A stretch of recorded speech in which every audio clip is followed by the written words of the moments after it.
All right, knowing what to expect, the good, the bad, the ugly. I wasn't going to make this video because I didn't see if it was going to be that important. But I really think, after thinking about it and listening to some of the things, I do feel it's quite important. Knowing what to expect, if I'd have known some of the things ahead of time, I would have saved a lot of time, right? I would have saved a lot of money. I would have saved a lot of stress and everything else that comes with it, right? Because there's things that you're not going to foresee in this journey. Okay, there's hurdles, there's walls that you're going to run into that you just didn't foresee. And that alone, knowing that you're going to run into walls and maybe you're not going to know what those walls are, that alone is a very, very important lesson. There are going to be things that I can't warn you about. Okay, there's going to be things that I haven't ran into yet. Okay, or maybe there's things that I've ran into, but they didn't cause too much of an issue that may be different for someone else, right? That runs into the same issue, and maybe it causes, catastrophic issues, right? So I guess it's a little bit about personal opinion, personal preference, and insights. Okay, so what I've listed here is a few, not all, but a few of different points that I think are worthy of bringing up from my personal opinion, okay? This isn't set in stone. This is what I personally think. And I really want to stress that because, I'm not saying that this is the way or these are the only things you need to watch out for. These are the only things that are the bad side. I'm not saying that. I'm saying these are some of the things that jump to my mind, okay? And there's going to be a lot more that I haven't covered in here that potentially I haven't thought about, potentially I don't consider significant enough to bring up, or that I haven't ran into yet, okay? So I want to make that clear. All right, so let's get into it. So the good. So I believe personally that this business model, affiliate marketing, allows you the freedom to spend time with loved ones and do things on your own terms. Now, this for me is the creme de la creme. This is why I first set out on my journey to trying to build something that creates financial freedom and time freedom. This one thing I knew, like if we go back to the little knowing me, the about me section, I'd been with my Mrs. Tina since we were 18, right? And again, if you watch my ClickBank interview, you probably saw that I suffered a bit of a health issue when I was around 22. That's when my journey into the online world started. And, I knew that we were going to have kids, we were going to start a family at some point, and I wanted to not be locked into a 9 to 5 where I just don't see my kids apart from, 20 minutes before I go to work in the morning and for 20 minutes before they go to bed in the evening, right? I didn't want that life. I wanted something where I could be, in the thick of it working, and in the middle of the day, my kids bust in and they want me to go out and play with them, and I can just drop everything for 15, 20 minutes, go and play with my kids, go spend quality time with my kids, and then come back to whatever I was doing. Or to be able to drop everything and let's go for 2 weeks into Europe, or let's go for four weeks to Thailand or wherever. I wanted that type of freedom, okay? And I think that affiliate marketing really allows that freedom. There's other models and other business models, of course there is, that allow that as well. But this leads me on to the next point, the ability to work from anywhere in the world with affiliate marketing. All you need is a laptop and an internet connection. We don't have any stock or inventory, okay? We don't need an office or a crazy team of staff or anything like that. We literally just need an internet connection with a laptop. That is it. So we could be doing this exact business model from Colombia. We could be doing it from Thailand or Indonesia. We could be doing it from Australia, South Africa. We could literally do it from anywhere in the world pretty much, okay? There aren't many business models that allow that. And I know, again, there's drop shipping, there's other things. Of course there are, but for, just the ease, it's just affiliate marketing allows just so much freedom in that sense, okay? And a lot of digital businesses do, I know, but for me, affiliate marketing is just, it just ticks so many boxes. Okay. It's also one of the fastest and easiest ways to build a business and make a bucket load of money. And I say easiest with quotation marks. And also fastest, we can include in those quotation marks as well. Because when it comes to building a business, nothing's fast or easy. Okay, there's gonna be walls, there's gonna be hurdles, there's gonna be bottlenecks, there's gonna be hiccups, there's gonna be days where you feel like giving up, there's gonna be moments where after the 7th time of picking yourself up and dusting yourself off, you just want to give up and go back to a job.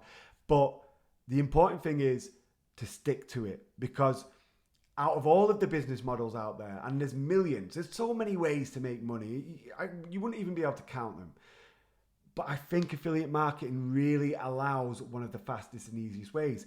There aren't many businesses that you could pivot as easily as you can with affiliate marketing. And by pivot, I mean you can try one thing, it doesn't work, well, I pivot it and go here. We pivot here. Nope, that's not working, we pivot over there, right? There aren't many things like that. There's not many business models or opportunities that allow that. For instance, SEO, okay? You set up a blog on an SEO topic, you spend 3 months, building out this content, this blog, and it doesn't work. You don't get any traction. Well, that 3 months may not be wasted because you maybe learned a lot of things along those way, and maybe you did pick up a little bit as well, some sales and some traction. But if you give up after that 3 months and decide to go to something else, that 3 months has been wasted, right? Whereas with affiliate marketing, and especially with paid ads, because obviously with affiliate marketing, you can do SEO, but with the type of affiliate marketing that we do with Facebook ads or any type of paid ad, we can pivot so quick. We can try something and within a few hours be like, no, it's not working. I'm going to pivot to that offer or to that niche or to that vertical we can really move fast. And that is one of the primary reasons why affiliate marketing is also so good, especially the way that we do it, okay?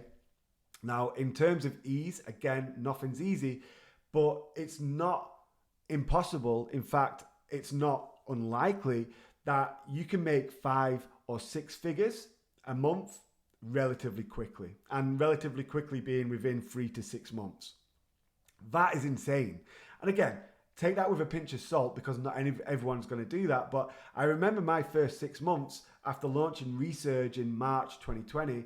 I don't know the exact number that we did or how much, but we were making around 5 to 10K a day for a consistent period of time come September in 2020, which was my first 5-figure day with Metacore, another weight loss offer. That was 6 months after March, okay? Within 6 months, we were doing 10K plus a day. Now, not consistently, because obviously at some point the offer drops off, the ad account gets shut down, yada, yada, yada. There's many things that can happen. But that is how quick you can move with this business. All of a sudden, I'm making more in one day than I did in 6 months in my job, right? Crazy. All right. Finally, in the good, running paid ads helps you develop a skill set that can stay with you for life and be applied to many different things. Now, what I mean by this is you have to think that the stuff that we're going to go through in this course, the copywriting, okay, being able to work out angles and research your audience, being able to craft, hooks and ad copy and scripts for your video ads to really engage with your audience, to really, twist the knife and show them the pain point that they may be suffering from, agitate it, and then provide a solution to really get into your prospects' head, into where they're at right now, and to be able to guide them through your flow, your funnel, your landing page, the VSL, and then buy and convert as a customer, right? That skill set alone, learning copy in that respect, is crazy valuable. Okay, then, the running ad side of things, although we're going to be primarily focused on Facebook ads, the reading the data and optimizing applies to any kind of paid platform. So what you learn from reading data on Facebook ads can be applied to YouTube, can be applied to native, can be applied to Pinterest, Snapchat, TikTok, wherever, right? Because you're reading how to look through numbers. You're learning how to read numbers and how to take action based on what you see. So that alone is just crazy valuable. And I'll give you an example. Let's say you start with your affiliate marketing journey and you build up 50 to 100K on the side that is just sitting there. Well, now you can maybe invest in a business. You could buy a business that's struggling because they don't have the marketing game plan that you might be able to bring, or a business that the person's just got too much on the plate or whatever, right? For whatever reason. This business could be an e-com store. It could be an advertising site. It could be, what else could we have?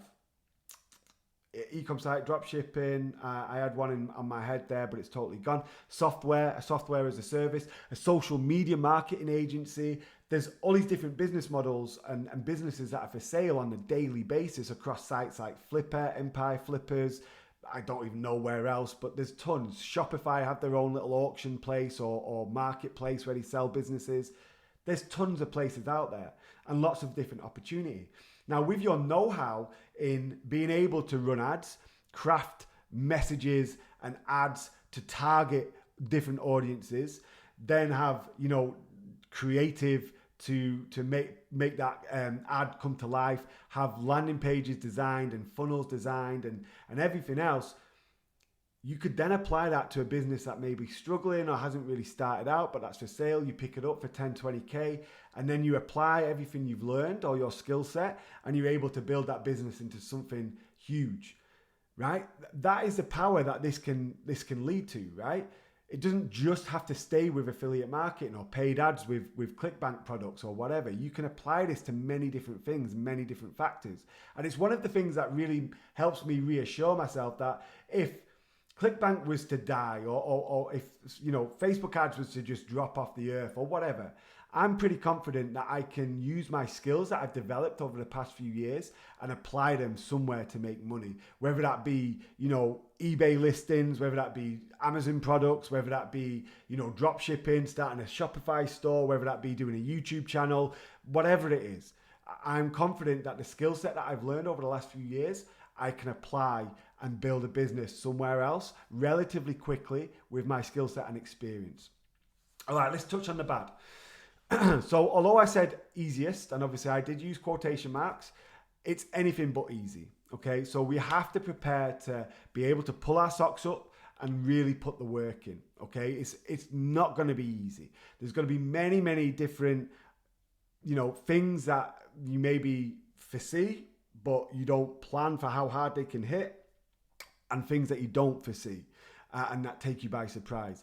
There's going to be hurdles. There's going to be times you get knocked down. There's going to be your first ad account shut down, your second, your fifth, your 10th, your 20th. There's going to be your business managers getting shut down, your profiles getting restricted. And every single time you get knocked back, it takes a toll. Okay, so it's so important to be able to just take a step back. Sometimes take an hour, take a day, take a week, right? If it gets that hard. Step away. It's all going to be here when you come back.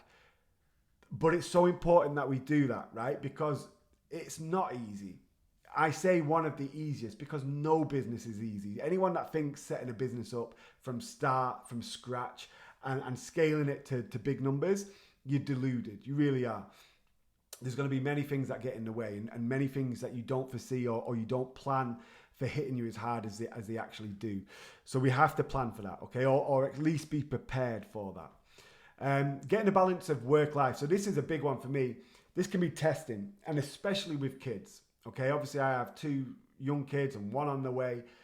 The work-life balance is probably one of the hardest parts for me because it's very easy to get sucked into what you're doing. Okay, like you're in the middle of launching a campaign. There's no money coming in. Maybe you got an ad account shut down and you've had to, scramble because you weren't set up properly. The system, the structure wasn't set up properly, or you maybe skipped something to save time. Now you're scrambling. Okay, it's very easy. The kids come walking in, daddy come and play, mummy come and play, but you're just zoned in and it's like, no, I'm busy. It's very, very easy to get sucked in. And then, especially if you work from home, any moment that you get to come back in and then, you're grafting through the day, or if you're at a job, maybe you're coming back from the job, then you're putting a graft in the evening.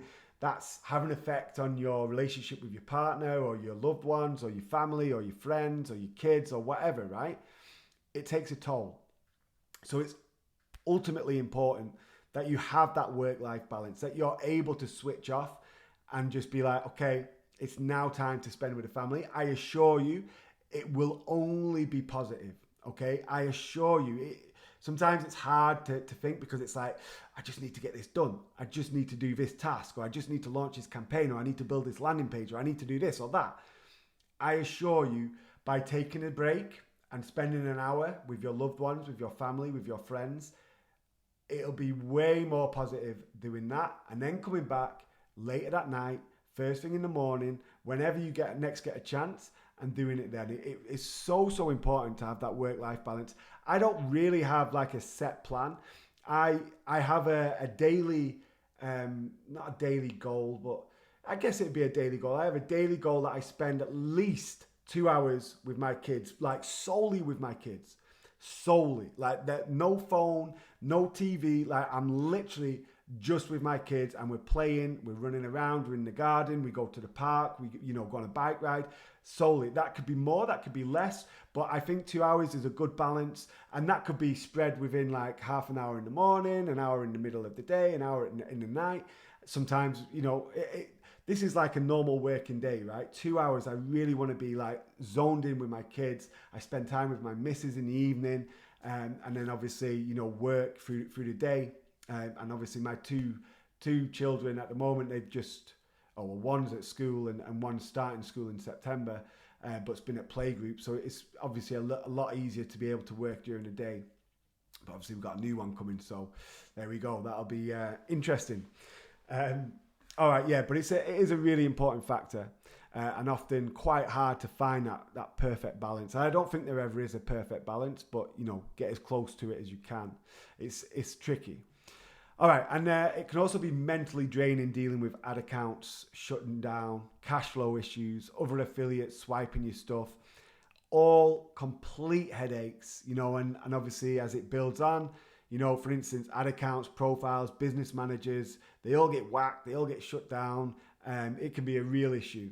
Not a real issue because you can be prepared for it, but it can be a real setback, a real headache. It can be a real kick in the teeth, especially if you've just got started getting traction and you've got a really good campaign that's printing good ROI. And then all of a sudden that ad account gets shut down. We do have ways that we can get around it. We do have ways which we can get those ad accounts back, but also at some point they might be permanently disabled and unable to retrieve. So we also have to have that into account as well. Cash flow issues, they're always going to be an issue with cash flow. If you want to scale more and spend more, you're going to run into cash flow issues. It's just part and parcel of the game. So being able to manage that well is really important. And we touch on that in the foundation module, which is in the next module. But yeah, all things that you will encompass and you will encounter and you need to prepare for in the best way possible. So we teach how to set up this structure with your profiles, with your business managers, with your ad accounts. We also recommend other resources and courses where they go into way more detail. A lot of the stuff that I've learned is through, for instance, John Casto and the Facebook Bulletproof course. One of the best guys in the business. He does a lot of lead gen, but the guy's an absolute don. So helpful, super helpful, great network of people around him. And he's just got this locked down. This structure is just locked down. So I highly recommend you check out John. He's got a YouTube channel, very, very lead gen centric, but what he applies to his Facebook ads, structure-wise, can be applied to ours. We touch on it and we go through it. But yeah, John is the G when it comes to that. We'll link to the course below and touch on it in another module as well. So yeah, so then the ugly. Okay, so with this, I don't think there's anything ugly apart from your health. Okay, the knock-on effect that these little things that can be mentally draining, such as ad accounts getting shut down, such as cash flow issues, such as hacks, if you got hacked, such as affiliates swiping all your hard work, all your copy, all your creatives that you've made, they can all add up, okay? And then again, like this is just scratching the surface. There's other issues, there's other problems, there's other pain points that you're going to come across, okay, that maybe we don't know about or that don't really stand out significantly to me, that might stand out significantly to you. But they can all lead on, right? They like going to that work-life balance. It's easy to get sucked into the work, right? To launch as much as you can, to put as much time and grind, as much hustle and all that bullshit, right? But doing that and then neglecting your sleep because you're prioritizing launching a campaign and you've just done a 12-hour shift at work, and then you come back and you put in another 6 or 8 hours on, you're just absolutely killing yourself. You're neglecting your sleep, staying up till 3 o'clock in the morning, getting to bed, getting a really bad night's sleep, getting up at 7. And, that alone has a massive negative effect on your health. Just the effect on your sleep, let alone the stress levels of all the little things and the niggles that are going to really, drain you mentally. That's all going to affect on your stress, right? This can be quite stressful, right? So it's vitally important that you prioritize health over everything, over the business. Has to be prioritized. And again, we go into this in a little bit more detail. Is a thing I like to call the triangle of productivity. And it basically is just an encompass of exercise, sleep, and nutrition.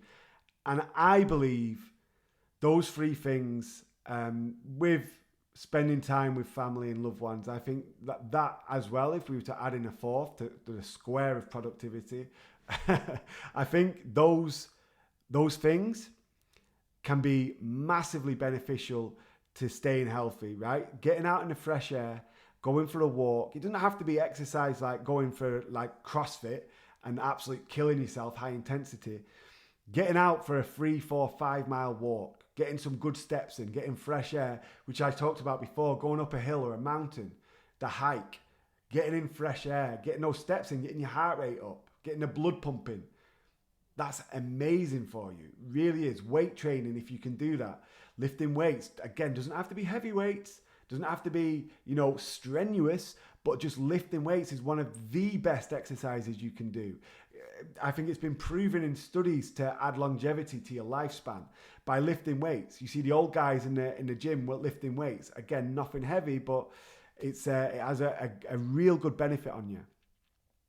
So yeah, it's easy to get caught up in the business. And so being able to really take a step back, to pull your head out of getting sucked into the business, and take a moment is really important. Like, I can't stress that enough. Again, I've been there, right? I've been there. Like, I'm starting to go bald and receding because of rubbing. That's what I do when I'm stressed. I rub my hair, right? And I'm starting to recede now because I rub my hair out when I'm getting stressed. Obviously, I don't do it now, but I'm going to end up having to go to Turkey to get some turkey teeth and a new hairline. But yeah, it's joking aside, it is really of the utmost importance to be able to just step away and to really allow yourself a moment to breathe, and to really prioritize that health. Go into the nutrition, and we go into this and more, but like, if you're going to eat shit, if you're going to have, sugary crap, processed crap, then that is also going to reflect on your ability to stay productive and focused, right? I know if I go and have a chocolate bar, I'm going to suffer. My productivity is going to go through the shit. Maybe, one chocolate bar, I don't know if that'd have an effect, but if I just eat shit and crap food, I know my ability to focus and stay productive is going to go out the window. Okay, so it's of the utmost importance that we really focus on good nutrition, eating good things if we're wanting to stay focused and productive, okay? That we exercise, and I think exercise daily, okay? Whether that be first thing in the morning, it doesn't really matter when it is, as long as you're able to, get up. I also like the fact, I have a Garmin watch. I don't know what model it is. I guess it's like a Fitbit, but what it does is it tells me that, again, I think it's every hour. If it hasn't tracked me moving much for an hour, it flashes, it vibrates and flashes saying take a moment to move or something like that. I think that's a really good indicator to get up, either walk around for a few minutes, do some star jumps, some press ups or sit ups. You don't have to do that at all. Just go and walk up the stairs a few times, go outside in the garden, walk around the garden for a few minutes. I think that's a really good thing to do. One, it gets you to step away from the computer. That alone is a freaking great benefit, to step away and not be looking at the screen for hours on end. Also, to be able to actually move, to get the blood flowing. You know, we're sat in these chairs for God knows how long every day. If we're putting grinding, we need to be getting up every hour just for the sake of our body, right? To be able to move around. Again, the productivity is immense when you're actually moving and you're exercising and you're getting endorphins pumping around your body. The thoughts, you can think clearly, you stay productive, you stay focused. It's a massive benefit. All right, and then stress can lead to serious health implications. So this is sort of like a follow-on. I guess stress is, you know, the primary factor here. Like if you're easily stressed and, you know, niggles and, you know, these little shutdowns and things and problems and hurdles and bottlenecks and issues that you're going to run into, they all build upon it, and you're easily stressed, then that stress is probably going to lead you to go to the shitty snack cupboard or to the shop and choose a crap meal as opposed to choosing something healthy, right? As is the neglect, you know, the effect on sleep. I find when I get a bad night's sleep, I have poor choices when it comes to food, okay? All of this is interlinked, which is why I like the triangle of productivity. Like I think it all interlinks. And I'm going to put into the center of it, I think family time is really important, because that is what drives me. So to have that in the middle is really the primary driver for me to be able to spend time with my kids, etc. It has, it's all interlinked. All right, so again, a little bit longer than what I was planning. Again, I like to witter, as you probably already found out. But yeah, I feel like it was an important video. Hopefully you watch it, and hopefully there's a little bit of value here. Again, more from personal experience and personal preference and opinion. But yeah, hopefully there is something here that someone can take away. And even if it's, you know, the just learning what the good is or the bad or some of the things that can happen, it's a good preparation. So again, Thomas, and I'm going to sign out, and I'll see you in the next video.